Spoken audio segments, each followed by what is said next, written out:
Hi guys, it's Faye from Solar Flow and I am back with an all new video. Today's topic is a deep dive behind the veil energy read on a man named Drew Peterson. Now Drew was married 4 times. 3 of his marriages ended in divorce. Wife number 3 turned up deceased 3 months after their divorce, and wife number 4 disappeared. So is Drew Peterson somebody that's just incredibly unlucky on love? Or is there perhaps more to the story behind the veil? That is what we explore here on this channel. We are peeling back that 3-dimensional veil and in exploring what is going on behind the scenes of an energetic, soul, spiritual, or vibrational nature. So if that sounds like your vibe, please consider joining the tribe and subscribing. Now, my longtime viewers will also know that I will never research a topic prior to sitting down and channeling anyone's energy that's involved. That is because I do not want to be influenced by anything of a 3-dimensional nature. It's not to say I'm not going to share anything of a 3D nature. It's just to say that anything that I'm going to share right now came specifically from the Wikipedia page on him. And these were all information that I had obtained just this morning prior to sitting down. So anything that is 3D, I will tell you where the information has come from. Anything else that I'm sharing is channeled. And as I say, most of my videos are about 98% channeled and 2% personal opinion.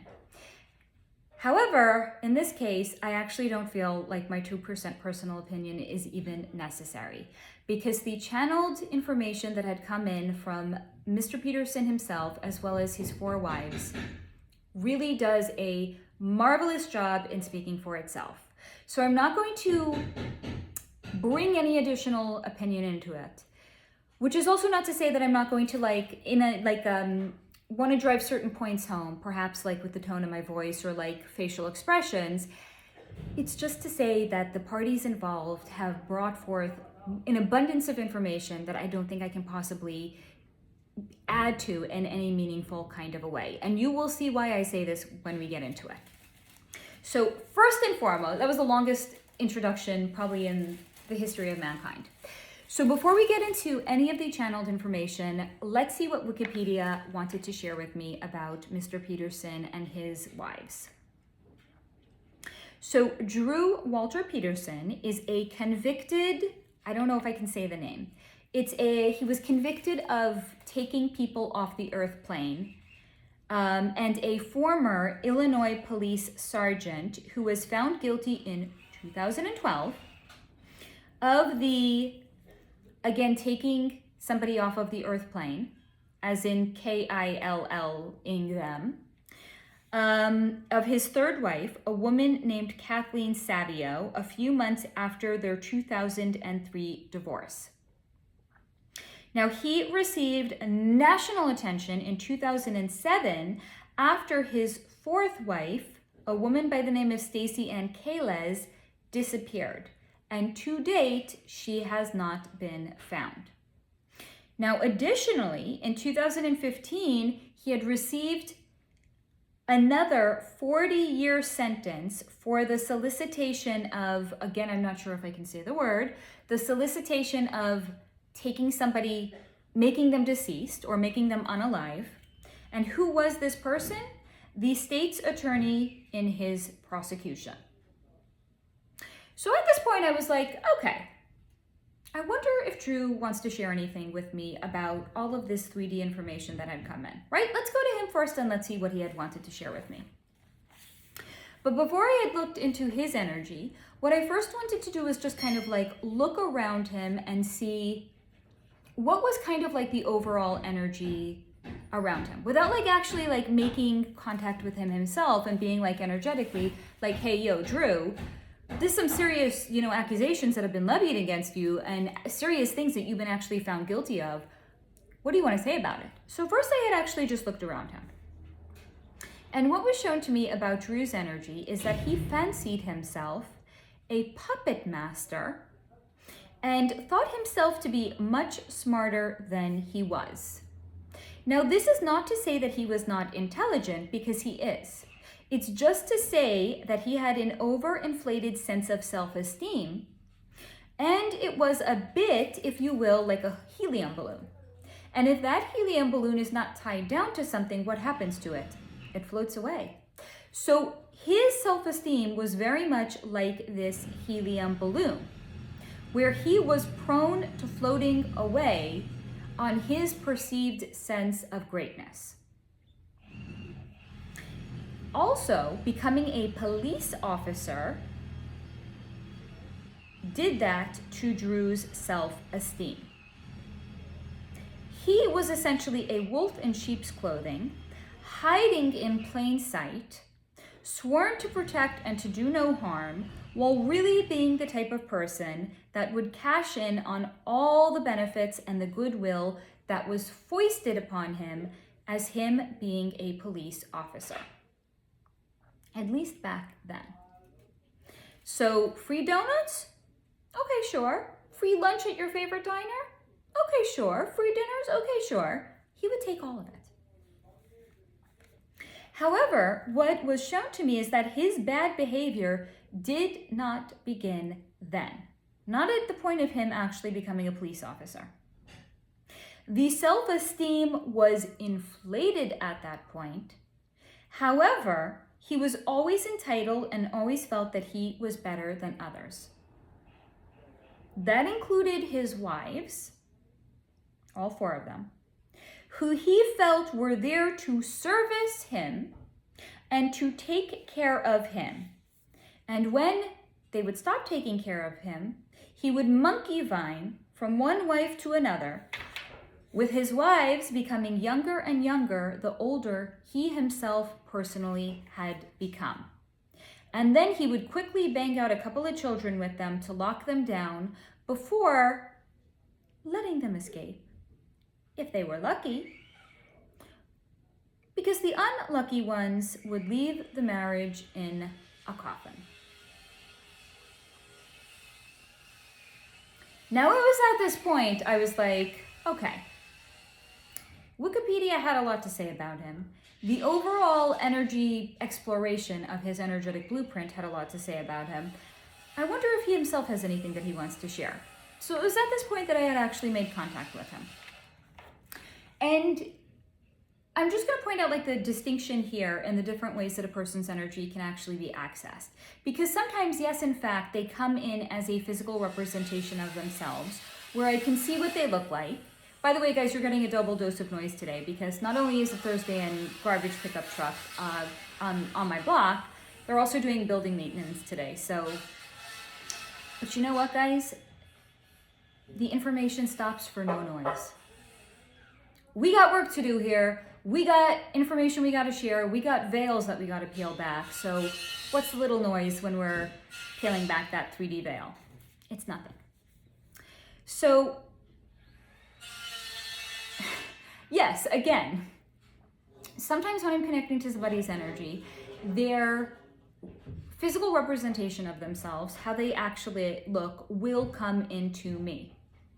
Sometimes the way a person's energy comes in is they're only talking to me. I can kind of like see a picture of them in my mind's eye, but it's more almost like a dialogue where we're conversating. Sometimes a person will also show me things from their point of view. And I'm saying this because Drew came in as the physical representation of himself. However, one of his wives, when I had contacted to her energy, was only coming in without speaking to me, but she was showing things to me from her point of view. That's why I'm bringing out this distinction. Now, back to Drew's energy. So once I had contacted to his energy, he sneered at me because yes, I was seeing the representation of what he looked like. So he was sneering at me. He also looked down his nose at me like this. Looked down his nose at me and stated, the only use I had to him was on my back with my legs spread. Other than that, to not stop sniffing around.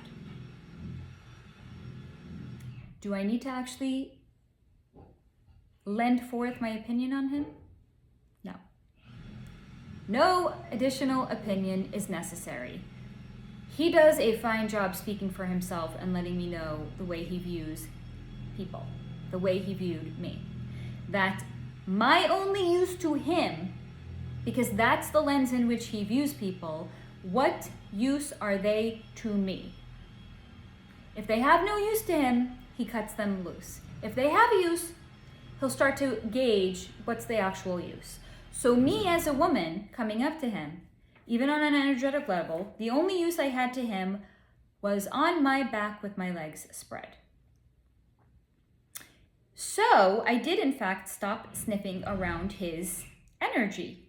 And I had decided at this point instead that I was going to go to his 4 wives and to see if they had anything that they wanted to share with me. Now, does it matter if they're deceased, if they've crossed over, if they're still on the earth plane? No.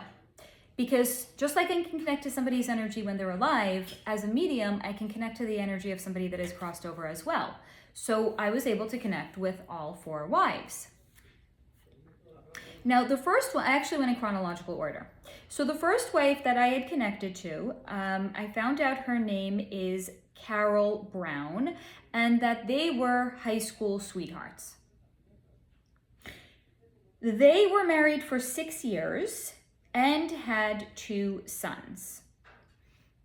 Now, once I had connected to Carol's energy, she was rather forthcoming in what she had wanted to share about Drew. And this is what she had started with. She shared she was genuinely lucky to get away, mostly unscathed, just with a bruised ego because all of the cheating that he had done on her during the duration of their marriage. However, now knowing what she knows about him and in the bigger picture of who he is, she feels lucky because she got out alive. Now, she also had averted her eyes, as in she was not making contact with me. She had averted her eyes when sharing that there were signs of who he genuinely and truly was even back then. He seemed to have no regard for anyone but himself. But outside of that, for a moment, it seemed as if she didn't want to share anything further with me. But then she had thought better upon it, and she had decided to continue the conversation. And she shared with me that she still has anxiety, even these many years later, because Drew was an absolute expert at creating a toxic home environment. So I'm going to actually say, this is actually personal opinion. Oh, darn, I already failed. Here's personal opinion. But based on what she had actually shared, it sounds like she has maybe PTSD or complex PTSD because it's so many years later. They actually got divorced in 1980. So 43 years later after they are divorced, she still feels like a sense of anxiety when she thinks about him. That sounds like complex post-traumatic stress disorder. And it was because, again, he is an absolute, according to her, an absolute expert at creating a toxic home environment. Now, she had also shared with me that he comes in like a ray of sunshine, but soon thereafter seems to suck the air and all the light out of the home, leaving anyone living there stifled and mystified. What happened to the sunshine? What happened to all the air in here? Now it's just doom and fucking gloom all the time. Now that is what wife number 1, a woman by the name of Carol Brown, had shared with me. Next, I had connected to the energy of wife number 2. This is a woman by the name of Vicki Connelly. Now, Vicki Connelly was married to Drew Peterson for 10 years, from 1982 until 1992. Now, let's see what her energy shared with me. The first thing Vicki shared with me was that she still can't believe how stupid she was, because she thought she knew better than to get involved with a man like Drew, and thought that she knew if she was getting played, but it turns out the joke was on her. Why? because Drew had a talent for seeking out vulnerable women. And since she was a single mom looking for love, one could say that she was in fact rather vulnerable. Or she is saying that she is in fact rather vulnerable. Vulnerable, but also optimistic and hopeful that she was going to find her Mr. Right. Now, she had also shared with me Carol's earlier sentiment, wife number 1, that when Drew first came in, he came in with sunshine and his big, broad smile that would make anybody think that he was a giant teddy bear, that he was warm and boisterous, and it felt as if he was the air itself. That is, until the nightmare began, and then you were suddenly cut off from your oxygen supply. Sometimes even literally cut off from your oxygen supply. And with her, at least, it had started rather small. So first it started with Drew being incredibly critical towards Vicki's behavior. Then it started with him being demeaning and demanding. Then it turned into him being incredibly demanding about sex. Then it turned into demeaning sexual acts as well. Then came the choking, the literal cutting off of her air supply. He would choke her for not complying. Then he began telling her that she was a fat, stupid whore who didn't know how to please her husband and didn't know what her place was. What was her place? On her knees in front of him. She shared with me that he turned into a complete nightmare, but worse, his behavior started affecting her daughter as well.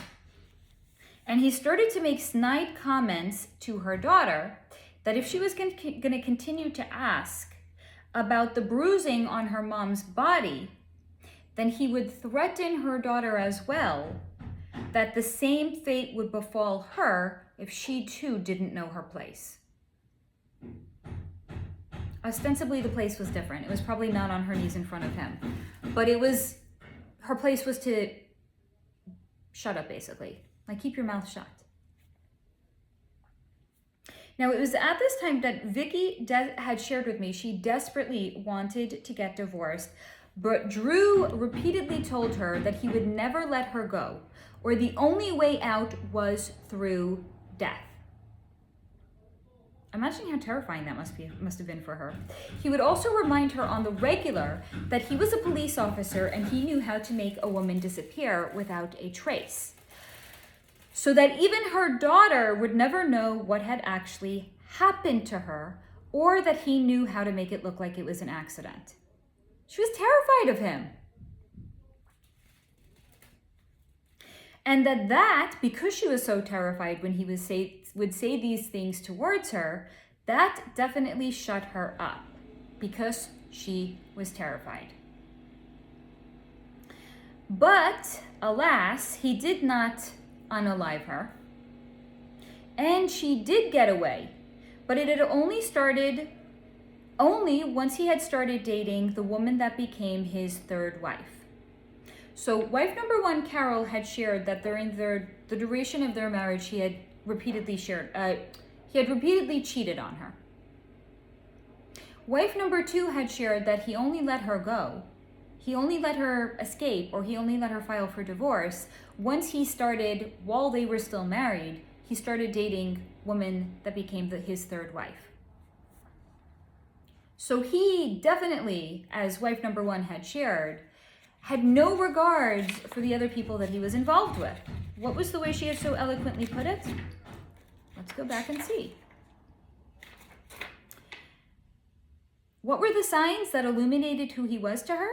He seemed to have no regard for anybody but himself. Here's clear examples.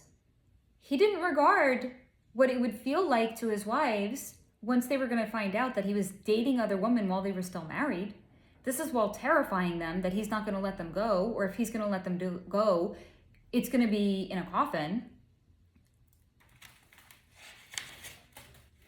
But escape she did. Because while his attention and affection was elsewhere, i.e. dating wife number 3, Kathleen Savio, she was able to file for divorce. Now, Drew and Kathleen were also married for 10 years, and they had 2 sons together. They were married from 1992 until 2003. And 3 months after their divorce was finalized, when he was already remarried to wife number 4, Kathleen was discovered deceased in her bathtub. Now, I went too far in my notes. Here we go. Okay. Now, this is what Kathleen's energy had wanted to share with me.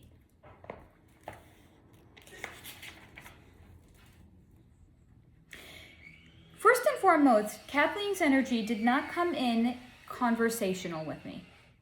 She chose rather to share with me what the experiences she had had with Drew were during their time together.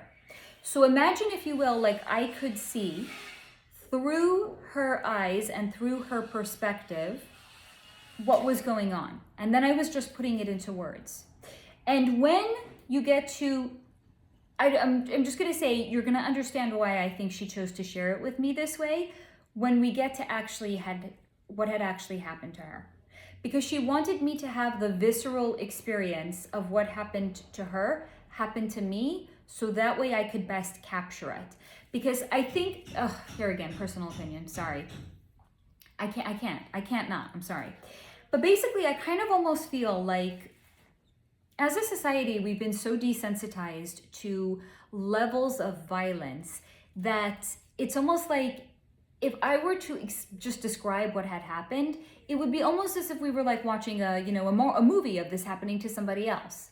And she really wanted it to be a visceral experience in which I could share like exactly what was going on with her when it was happening, so that we're understanding the humanity in it, where it's taking it from like this nebulous idea of just like, oh, what I had seen was happening between these 2 people. Is it really any different than like a movie of what's happening to different people?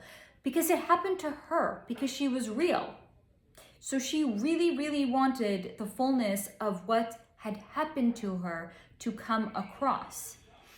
And again, as an energy reader, people can come in any number of ways with me. They can come in as a visual representation of themselves. They can come in and they can conversate with me without necessarily being themselves, right? It's just kind of like a dialogue. Or it can be where she is showing me things through her eyes. And that's the way in which Kathleen's energy had chosen to make contact with me.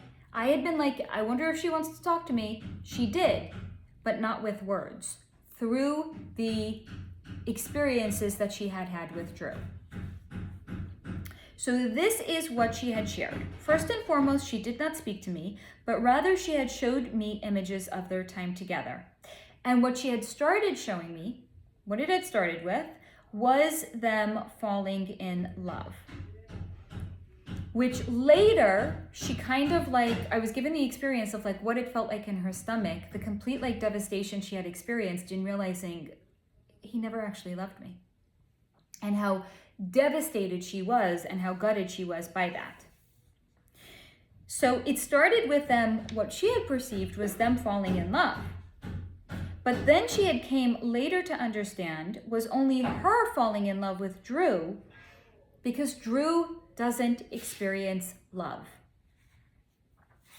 His big smile and his big eyes would seem to light up when he would look at her, which she had thought was him experiencing a feeling of love towards her. But she came to later acknowledge was probably only delight at the attention and adoration that his woman had given him. And she had also shared with me, again, because she was allowing me to experience what she experienced in the marriage, that it was okay for a while, right? She wasn't experiencing like the highest of highs, but she also wasn't experiencing the lowest of lows. It was kind of like a sense of equilibrium and balance in the marriage. But then something became off, but she wasn't entirely sure what it was. It was nothing overt.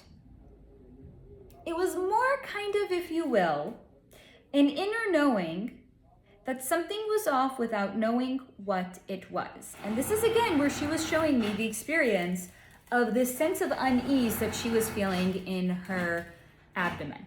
So I'm going to go out on a limb and I'm going to say that Kathleen Savio was definitely an empath and was somebody that was also clairsentient, in which her body, especially like her solar plexus, really communicated with her. So even if her conscious mind wasn't catching up to what was going on, oh boy, was her body able to communicate with her when something wasn't right. And again, she was saying it wasn't anything without saying it. It was just more like the feeling that she was allowing me to feel with her. Wasn't anything that was overt. It was just more like, I don't know what's going on here, but something's not right. And then the way that it had felt from her perspective, which I was then experiencing, was as if the air around him felt stale. We have a pattern here. Previous two wives have reported something similar as well, right? What did wife number 2, Vicki, say about the air around him changing? And why am I calling out and why am I going back to it? Because it's notable. Wife number 1 had shared that with him, wife number 1, Carol Brown, had said he was an absolute expert at creating a toxic home environment. Wife number 2, Vicki, had shared that when you first met him, he came in with sunshine and it felt like he was the air itself until the nightmare began, and then it felt as if your air supply was cut off. We have a pattern here. And they're all sharing it in different ways because they all experienced it differently. That's what's fascinating about it, but they're all sharing a similar experience that they've had with him. So Kathleen had shared that the air around him felt as if it was stale. And there was a feeling all the time in the pit of her stomach that something wasn't right. That's the clairsentience kicking in. Then the abuse had started rather slowly, because he had changed the energy of the home first, shadowing what wife number 1 had said, an expert at creating a toxic home environment. Kathleen saying he had started by first changing the energy of the home, thus creating an environment which she herself was always on edge when she was with him. Then it was that he wasn't smiling at her any longer. So first came the changing of the environment, then came a change in his behavior. He wasn't smiling at her anymore.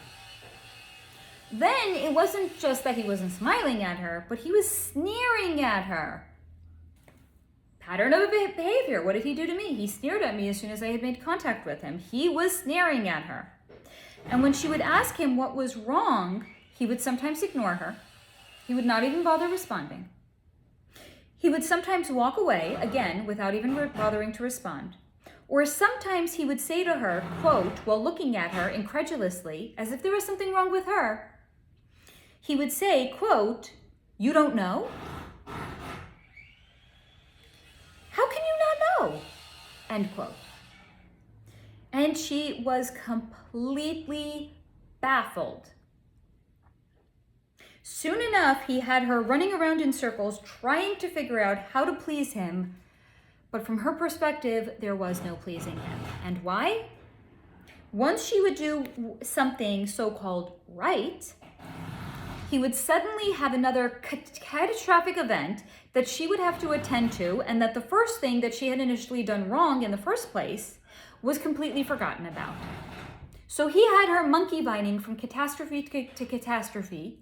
In his eyes, they were catastrophes, trying to make things right in his opinion. And once she would master one thing, he would suddenly, because she had mastered it, he can't make her crazy about it any longer, he would completely forfeit that first initial catastrophe, move on to another catastrophe, which she was doing something wrong, in which she had to somehow make amends and atone for.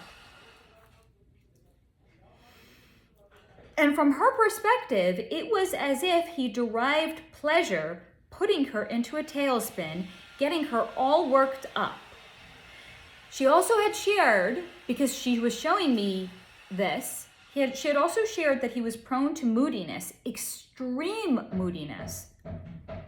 And it felt like she was always in a ship, and the ship was in a storm. But what was the storm? The storm were Drew's emotions. And she was getting tossed around by his extreme moodiness, never knowing what the fuck is going on, what the fuck is gonna happen next, because she could never even like, again, it was like these made up catastrophes on his part. So she could never like even get out ahead and like determining, okay, what's the next catastrophe that is gonna be happening that I can try to get out ahead of it? She couldn't. And she was always in a tailspin. Then came the demeaning sex. Another pattern. It happened with Vicki, wife number 2. The demeaning and demanding sex. Happened with wife number 3, Kathleen. He would tell her the only way to make things right was to sexually satisfy him. But it was always in a demeaning way, and she never understood why making him happy came at the cost of another's well-being, and in this case specifically her own well-being, but it somehow always did. Then after the demeaning sex came the physical abuse. She had shared with me at this point, because she was showing it through her eyes, so I was kind of like getting the feeling of what she was feeling. She was so worn down at this point from everything that had come before, plus raising 2 little kids, that her main objective at this point was just to protect her kids and to shoulder the abuse and shield them from it. She was completely energetically depleted, and thus she had asked him for a divorce, but he told her in no uncertain terms that, quote, she belonged to him. And there was no way out until he was good and ready to let her out. Thus, she felt like a caged animal, and she begged him for a divorce. And sometimes he appeared to think about it, and then he would say no. It was complete crazy making. But one day he did in fact seem good and ready to let her go, and she could not believe her good luck. Now, she didn't yet understand why he had almost like from one day to the next, he had decided like, not until I'm good and ready. And then one day he was like, okay, I'm good and ready. She didn't understand what was the impetus in him suddenly feeling good and ready. But she had later come to understand that that was because he was already dating the woman that became wife number 4. Boy, was that a Freudian slip if ever. Knife number 4. She didn't know it at the time, but later came to understand the only reason he was ready to let her go was because he was already dating her replacement. He did that with wife number 2, right? He was dating her, wife number 3, while he was still married to wife number 2. This is his MO. He just monkey vines from one woman to another, right? What purpose do they serve for me? And then once they have outlived their usefulness, he'll just move on to the next one without any care or concern or consideration towards what he's doing to the woman or what he's even doing to his little children. But again, one day he did seem good and ready, and she could not believe her good luck.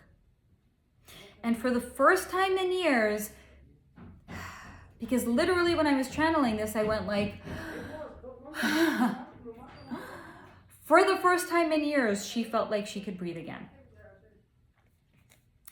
Until one day, after they were already divorced and he was already remarried to wife number 4, he showed up in the home. Now, ostensibly, this was the home that he had shared with her. He had moved out and he was living with wife number 4. I think, again, I did it, wife number 4. He had moved out and he was living with wife number 4, maybe a couple of miles away from the home that he had shared with wife number 3, Kathleen. He moved out, but he still had little children with her, and they were sharing custody of the little children. So ostensibly, he had actually kept a key to the house. And maybe she had received like a reprieve for a number of months in which he would just drop the kids off and he wouldn't bother coming in and the kids would run inside. But she didn't actually have to like see him, or he wasn't coming in like he owned the place. But then lo and behold, one day, a couple of months after the divorce was finalized and he was already remarried, he showed up at their home, or at the home, I wrote it. And she was shocked to see him. And she had then therefore asked him what he was doing there. To which he had responded that he was reminding her what he had said before, that only when he was good and ready to let her go was he going to let her go. And it turns out that he decided he wasn't quite good and ready. She was stunned because they were already divorced, he was already remarried. Why had he come back? Then he proceeded from not just walking into the house, but he came into her physical space to the point where it made her completely uncomfortable. So like everybody, they say, not only do we have like a double dose of noise, we got like world events happening that are making it very, very noisy today. But you know, what do they say? Like with people that you're comfortable with, you have like the expectation of your personal space around them being like 18 inches away from your body. If it's somebody new that you're just meeting for the first time, or if it's a complete stranger, your personal space is arm distance away from you. If you will, think of it like it's almost like social distancing, right? I think my arm span is maybe about 3 feet around me in each direction. Okay, it's not quite like physical distancing, right? But like the expectation is if you're meeting for somebody for the first time and they have encroached upon 3 feet within your, personal sphere around you, that's kind of like an invasion of your personal space, right? Now, they were divorced, he was already remarried, and he came right the fuck up to her that she was like practically feeling his breath on her face because he was taller than her. So not only was he within, 3 feet of her personal space, he was within 18 inches of her personal space. She was incredibly weirded out by it. Like she didn't want to come across as if she was scared. She didn't want to step away from him, right? So she was just kind of standing there, averting her eyes, not even bothering to look at him. But she was incredibly stunned. Why is he standing so close to me? So it made her incredibly uncomfortable, and it was also a strangely intimate distance in which he was standing so close to her. And she was confused, and she thought maybe he had come back to have sex with her. She couldn't understand why he was suddenly so physically close to her. Then suddenly, he suddenly stormed off, and he said that he had come to the house to pick up something that he had left behind. She was baffled. First and foremost by his behavior, then by the fact that he had claimed that he had left something there and he was going in the direction of the bedrooms. Okay, maybe somehow something had fallen through the cracks and he left something in the garage. He moved out months ago. He's going in the direction of the bedrooms, and then he walked into her bedroom and she's like, this is my bedroom. If he had left something there, I would have known if he had left something there. Why is he going into the bedroom? So she followed him. Again, she was baffled by his behavior, but she wasn't necessarily scared of him at this point. But she also didn't want him poking around the house, especially because she could not imagine he's going into her bedroom. What had he left behind that she perhaps would not have discovered earlier? So she followed him to see what he was doing. Now, once he was in the bedroom, he started opening all the drawers, as if he was in fact looking for something. So she had followed him into the bedroom thereafter. It was first and foremost just to supervise him, and then at the point that he started It wasn't like he was just opening one drawer as if it's like, oh, I know that I left I can't imagine what the fuck he would have left. But he had left something in this one particular drawer and he went to retrieve it. He was like just going and opening all the drawers in the dressers, like not even like as if he was actually looking for anything. So she had gone in to stop him. And then the next thing she knew, he had turned to face her. He had planted both of his hands on her shoulders, one hand on one shoulder, one hand on the other shoulder. And he was pushing her with his hands on her shoulders. He was pushing her back into the door frame, repeatedly banging her into it. So his hands were on her shoulders. He would push her into the door frame. Then she would like almost like bounce off of it. And she would like try to like steady herself in space. And then he would put his hands on her shoulders again and he would like push her, jam her really, really hard into the door frame again. And he did this repeatedly. Then the next thing she knew, because again, I was experiencing it. So the next thing I was experiencing from her perspective, what he had done to her, was his hands were around her throat, but not to choke her. It was rather more to keep her physically in place. A rather dramatic way in which he was deciding to keep her in place. His hands were on her shoulders. He was banging her into the door frame. He didn't choose to like keep his hands on her shoulders to keep her in place. He chose to put his hands around her throat to keep her in place. His eyes at this point were completely black, and I was again seeing it from her perspective. His eyes were completely black and full of rage, and it was at this point she did start to be very afraid because she did not recognize him. He kept calling her repeatedly a bitch and a whore, and he told her repeatedly how she had ruined his life. She didn't even have the opportunity while he was doing this to kind of like analyze it, like it was just all happening so suddenly. Then his hands were off of her throat, and then it was on her face. Like imagine if he was kneading bread, but he wasn't kneading bread. He was kneading her face as if her face was bread. So he was like doing this, like he was mushing her face with his hands, and then he would like rub his knuckles into her face. And then at a certain point, like his hands were like all around her eyes, and it felt like he was trying to like just pull the skin around her eyes apart, as she was like actually concerned at this point. He was going to try to like gouge her eyes out. Imagine how terrifying this was for her.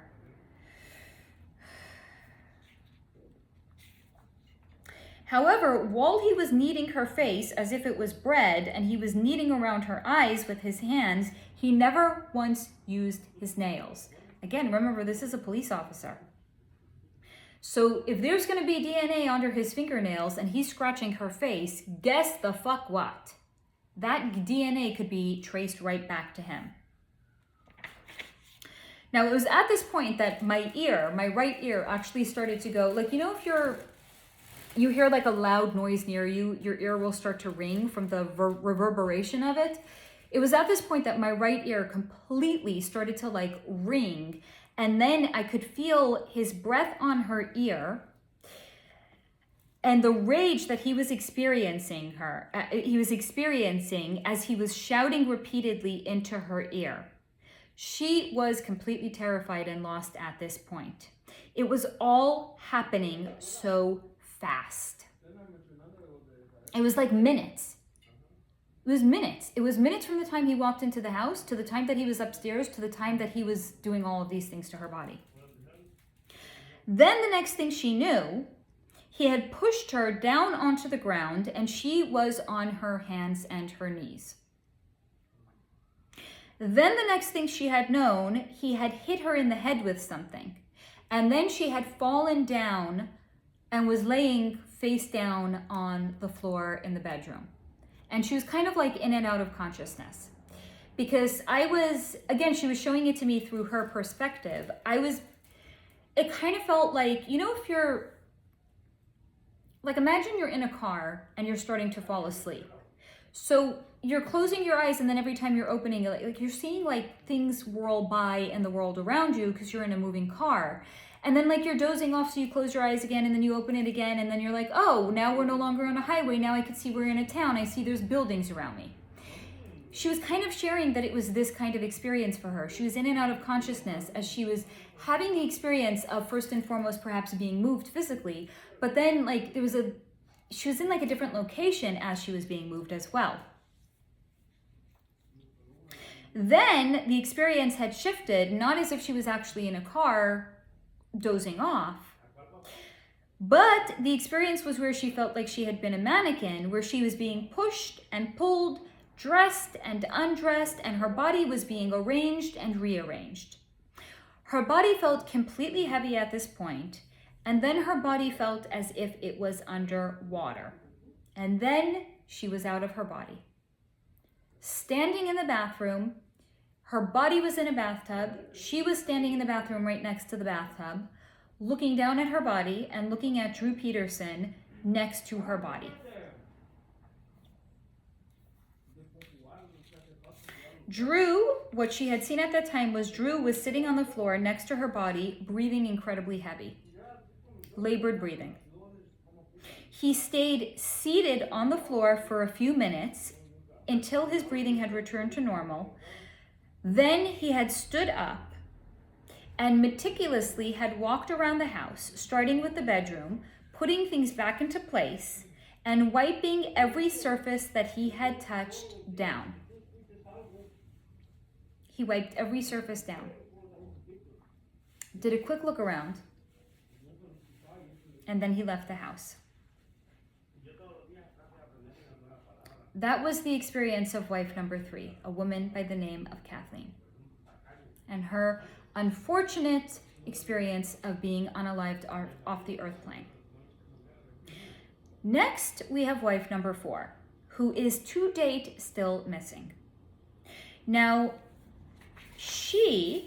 her name was Stacy Ann Peterson, and they were married from 2003. Again, I'm going to remind you that he had started dating her while he was still married to wife number 3. Then shortly after being divorced from wife number 3, he had quickly married Stacy Ann. They were married until 2007 when she had disappeared. Now, Stacy Ann in addition to having two, in a very, very short amount of time, they were married 4 years.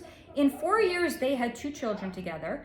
In addition to that, she had also adopted his 2 younger children that he had had with Kathleen. And she was raising them as if they were her own children. They no longer had a mother. They were living full-time with her and her 2 young kids. Just to show you the level of depravity that we're dealing with here. Again, I know, I said no personal opinion. I can't not. The level of disregard that he has for anybody but himself. So his 2 children with Kathleen were left without a mother, and then wife number 4 disappears, and now they're left without a stepmother, and the children he had with Stacy Ann are now also left without a mother. Did he care? We'll check back in with his energy at the end. But if his energy of what he had shared early on is any indication, ostensibly no. He didn't really fucking care. So they were married when she was only 19 years old. They started dating when she was 17. They got married when she was 19. She disappeared when she was 23. What the fuck could she have done that was so egregious that she disappeared at the age of, that she was unalived at the age of 23? I know, she's still disappeared. She's still out there. Her body hasn't been found. You're like, Faye, how do you know if she's... I'm an energy reader. I can tell if they're on this side or the other side. I'll talk about that in a minute, okay? I talked about that in my other videos, but in case you're new here, I'll get to that. So they had married when she was 19 and he was 49 years old. They too had 2 young children together. Now, Stacy had disappeared, again, this is with the help of Wikipedia, on October 28th, 2007. Now, at the point that I made contact with her energy, I'll talk about that in a moment. How do I know if somebody's alive and on this side or if they've crossed over? Imagine the light that a candle will emit versus the light that a torch will emit. If somebody is walking down a dark tunnel and they are holding a torch, the path around them will be much more illuminated. If somebody is walking down a dark tunnel and they have a candle, it's going to be hella dark. Will there still be an essence of the light? Yes, absolutely. It's just much more faint. It's the same thing when I'm connecting to somebody's energy. When they're on this side, their energy comes through more robust and full, akin to the light that a torch will emit. When they're on the other side, I can still pick up on the soul essence of them. It's just much more faint because energetically they're further away. It's more akin to the light of a candle. So once I connect into Stacy's energy, her light was akin to the light of a candle. Despite what Drew has said about her, that he received a phone call from her saying she was, I forgot what I had read, but basically like she was leaving him for another man. Really, this woman that was so responsible that she was raising his 2 younger children as if they were her own, a woman that had 2 younger children of her own at home, one day just decided she was gonna up and leave him and go leave him for another man. Okay. Now, once I did in fact pick up on the faint energy, her energy was very confused and she was walking around as if she was in a daze. So imagine, if you will, somebody had been hit over the head, but they're still upright, they're still on their feet, but they're kind of just like imagine almost the way like a drunk person walks, right? Like they're trying to keep themselves upright in space, but they really don't have any conceptual understanding of like where they are in space, and they're inebriated and it's kind of like that. That is the way her energy had come in, but not because she was inebriated.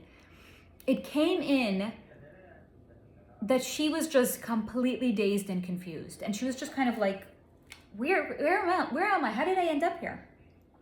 So imagine, if you will, again, you fall asleep in the car, and then you fall asleep in like Georgia, and then you wake up and you're in Florida, and you're like, what the fuck, how did I end up in Florida? It's exactly like that for her, because she had fallen asleep in one place and she woke up in another place. But when she woke up, it's not because she woke up in her physical body, she woke up being out of her body. So she's completely dazed by this, and she's walking around like, what the fuck am I doing here? How did I even get here? Now, she also showed me that she is in an area with thick foliage, and it's either a forest or an incredibly overgrown, brushy area of some kind. One of her arms is lying at her side at an awkward angle because it's been broken. So she's wandering around dazed and confused. She's like, what the fuck am I doing here? And oh look, I don't have a functioning arm either. It's been broken. So again, you fall asleep in Georgia, you wake up in Florida, and you have a broken arm to boot. You would be confused too. So she walks around, or she's stumbling around in one particular area. And I found that to be notable, so I actually asked her, like, Stacy Ann, why are you confined only to this one area? And it's because that's the area where her body is. She shared with me that she had no idea how she got out of her body. 1 minute she was in her body, and the next thing she knew, she was out of her body. And not only was she out of her body, she's suddenly in like this wooded area, or this like overbrushed, overgrown kind of an area. And it's like,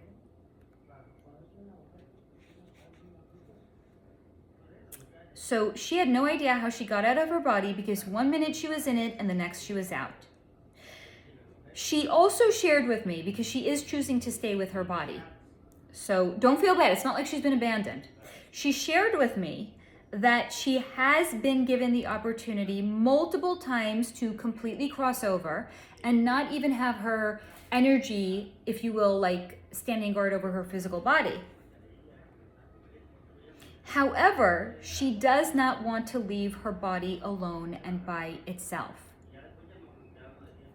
She said it's not right. It's not right that her kids won't even know what happened to her or how much she loved them, and she can't leave until they do. She wants her kids to know what happened to her body, at the very least, because she disappeared when they were perhaps too young to have any solidified memories of her. and the love that she had for her children. So she will not leave until they do, by choice. And again, she shared with me, she just cannot believe that she is out of her body. I asked her then how Drew was as a husband. I didn't want to like insinuate to her and be like, well, do you think Drew was the one that had done this to you? So, because that could become almost like, you know, like, look at it if I was a lawyer. That would be considered like leading the witness. So I didn't want to lead the witness. I wanted to start with a somewhat safer question. Like, oh, okay, you're choosing to stay here because you want your children at the very least to know what happened to your body. Like, how was Drew as a husband to you? Right? Because maybe she would share to me like, oh, well, I know at least that my kids are in good hands because they're with their dad and I know he really, really loved them. It just seemed kind of like the next logical, non-leading question that I could ask her. What she had actually shared with me was that Drew as a husband was not bad, so to say, not quote unquote like a bad husband, though he was very sexually demanding of her, pattern. And in addition to that, he could be infuriating. And he also had a problem being honest. It was as if he had his own relationship with the truth. And the relationship he had with the truth didn't actually resemble anything close to the actual truth. This is from her perspective. And she could never get over the fact that he had asked her to lie for him. But she did not expand on what this lie was. And then she had said it was like as if it wasn't enough for he himself to be corrupt. He had to corrupt the goodness of all of those around him as well. She then also volunteered, because we were talking about Drew, that she doesn't want to believe that he was involved in her death, but being what she knows about him, he probably is. Though she does, what did I write here? Though she does share, she believes he was probably involved with her death, though she still doesn't know what actually had happened to her. Because again, it's like she fell asleep in one place, she woke up in another place. She shared that she had been transported somewhere alive, but had actually been knocked out. So she was alive, but she was not conscious. But later, when she had been transported, she was made to be unalive at that second location that she was transported to. She was alive when she got there. She was suddenly out of her body and there was nobody else around. And nobody was there, therefore she can't actually be sure what had happened to her. This is my guess of what had actually happened to her. She was either napping or she was resting or she was asleep. And she was then knocked out and taken to a second location where her body actually is, but she was not, she wasn't, nobody was there when she was made unalive. Like, what did Kathleen share? She was suddenly out of her body. She was standing there looking at her body at the bathtub, looking at Drew sitting by the bathtub next to her body. So she's not sharing that this was her experience. She was saying there was nobody there when she was suddenly unalived. So she doesn't know what actually had happened to her. So she can't say definitively if it was involved. She didn't see him outside of her body when she was suddenly out of it. So maybe, I don't know, she could have been either buried alive or maybe she was buried in something. And therefore, once she had ran out of oxygen, the person that had already done that to her was gone. So she can't even say definitively who it was that had done that to her. She also shared with me she really, really hopes somebody does find her body so that she can go.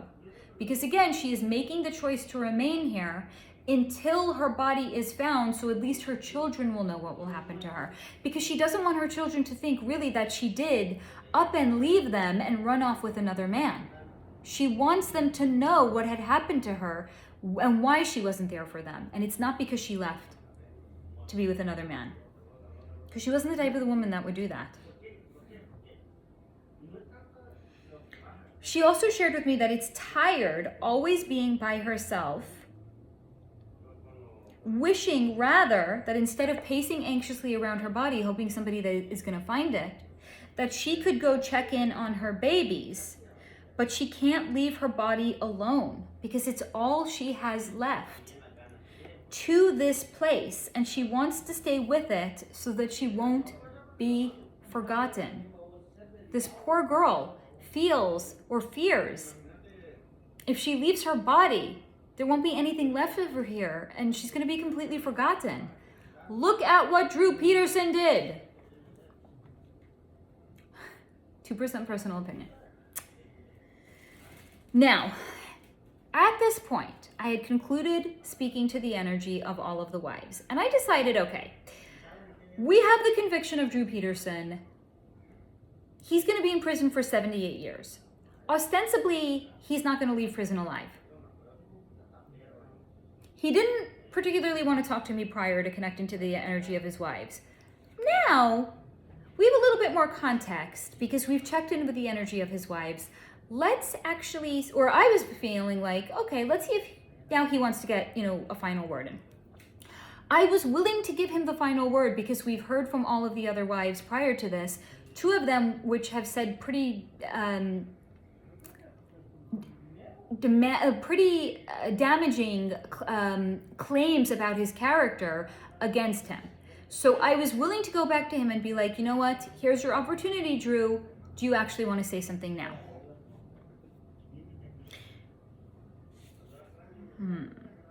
Now, he had revealed to me at this time that he had watched me while I was talking to his wives, which is kind of fucking creepy, I'm not going to lie. And he had watched me as I came back, as if he was assessing me to see what best to say or what to share. Or I'm also going to say that it was to see if he had any use for me, right? Because that's kind of come up in other readings I've done, specifically the one that he had done in a woman named Corey Richens, where when I first went into her energy, she was fucking pissed. She didn't want me anywhere near her. And then a few minutes later, she had kind of like come around to it, and she was also assessing me like, I wonder what I could use this bitch for. So Drew too was kind of assessing me to see if he had any use or any value for me, because that's the way in which he views people. Does he have a use for them? And he was then therefore, when I had come back, a bit more forthcoming. Just a bit. And he had said to me, quote, I see you spoke with my ex-wives, end quote. Forthcoming, but not necessarily nice. He said, quote, they're all liars and cheats, and in another 100 years, no one will remember them anymore.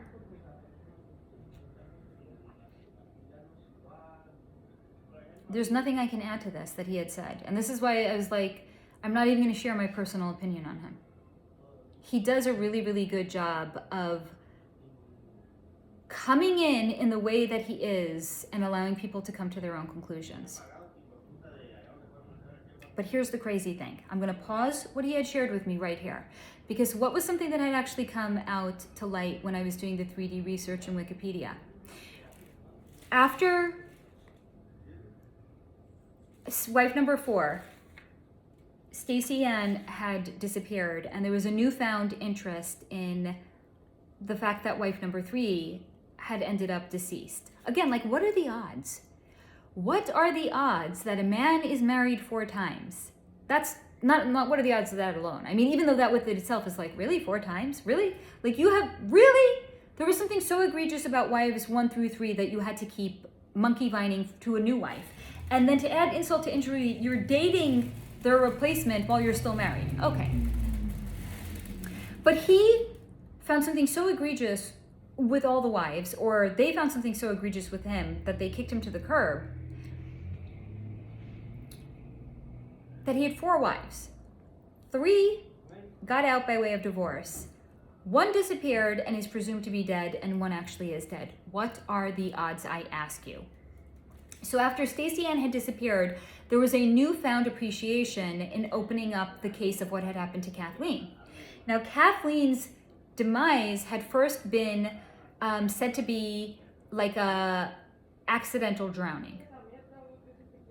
Once they had opened up the case and they exhumed her body, what did they actually discover? That she had injuries to her body that were not congruent with an accidental drowning. She had extensive bruising on her body. And they could not explain how she had head trauma. There was a cut on her head, but she was in the bathtub. So like what? Did they just assume that like, oh, she slipped and fell in the bath and she banged her head and then she died in the bath? Like, it's because Drew knew when he had a use for somebody and he would operate a facade when he was dealing with that person.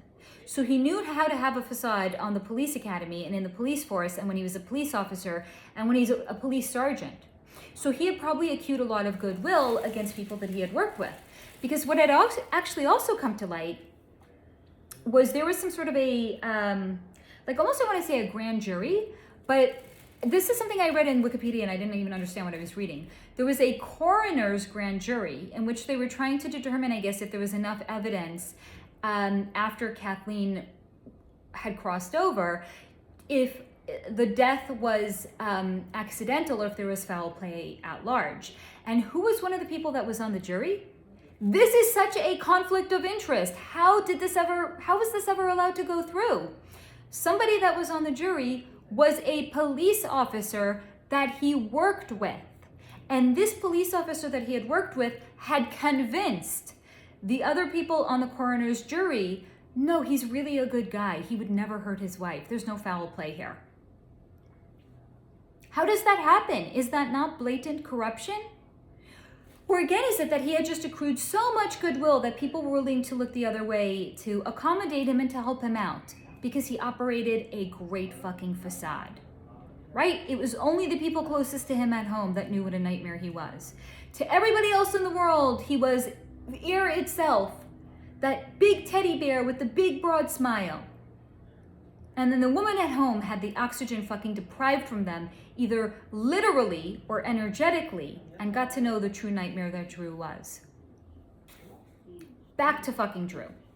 With that aside. So again, he had shared with me, there's a reason they're my exes. Because they're all liars and cheats. All of them. All liars and cheats. So he's making himself out to be the innocent victim here who just happened to have married rather unfortunately. They're all liars and cheats, and in another 100 years, no one will remember them anymore.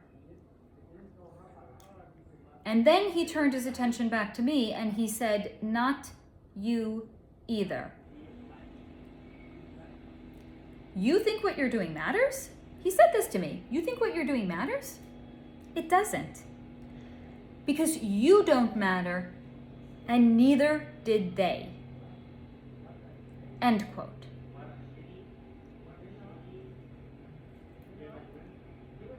This is what Drew said to me. You don't matter, and neither did they.